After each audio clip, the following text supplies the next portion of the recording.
খাস কলকাতায় ফের প্রাণ কাড়ল ডেঙ্গি। মণিপাল হাসপাতালে মৃত্যু হলো সানি পার্কের বৃদ্ধ স্বরূপ মুখোপাধ্যায়। 6 আগস্ট তিনি হাসপাতালে ভর্তি হন, 9 আগস্ট তার মৃত্যু হয়। ডেঙ্গি শক সিন্ড্রোমেই মৃত্যু হয়েছে এমনটাই উল্লেখ ডেথ সার্টিফিকেটে।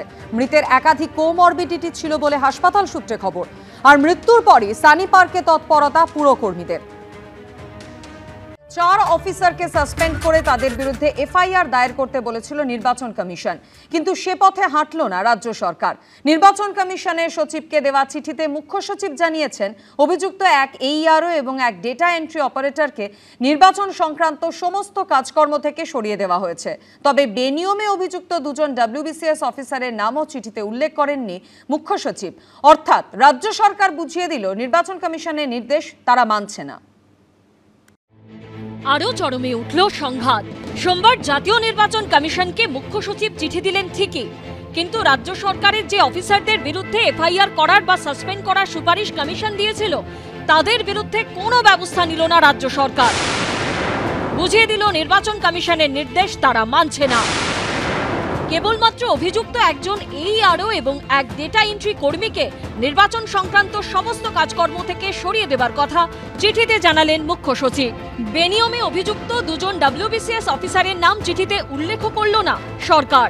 অর্থাৎ নির্বাচন কমিশনের সঙ্গে সংঘাতে আরও এক ধাপ এগোলো নবান্ন। ইলেকশন কমিশন এবার ডিসাইড করবে যে কি শাস্তি এদের দেওয়া দরকার।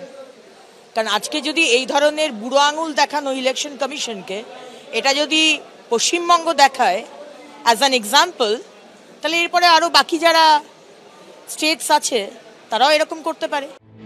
নির্বাচন কমিশনকে দেওয়া চিঠিতে মুখ্য সচিব লিখলেন, নির্বাচন কমিশনের চিঠি পাওয়ার পর এই বিষয়টি নিয়ে একটা অভ্যন্তরীণ তদন্ত এবং এখনকার প্রক্রিয়া খতিয়ে দেখার কাজ শুরু হয়েছে। পূর্ণাঙ্গ তদন্তের আগেই দক্ষতা ও নিষ্ঠার সঙ্গে কাজ করা এইসব অফিসারদের বিরুদ্ধে পদক্ষেপ করলে তা অসামঞ্জস্যপূর্ণ এবং কঠোর হতে পারে।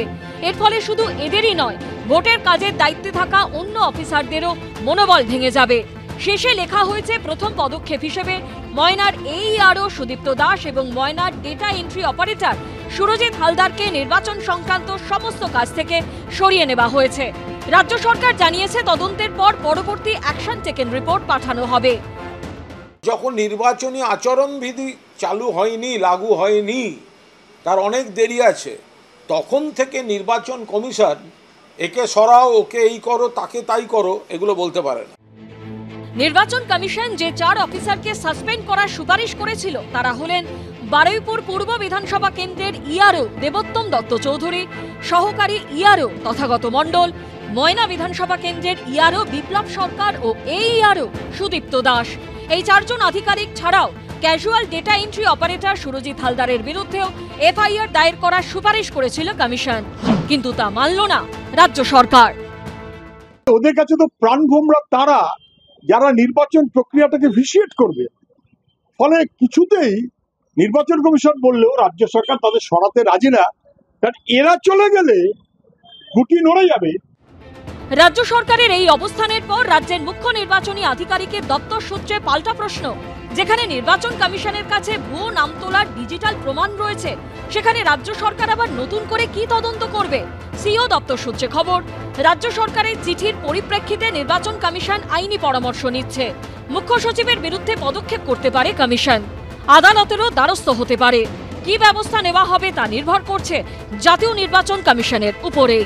রুমা পাল, আশাবুল হোসেন ও দীপক ঘোষের রিপোর্ট।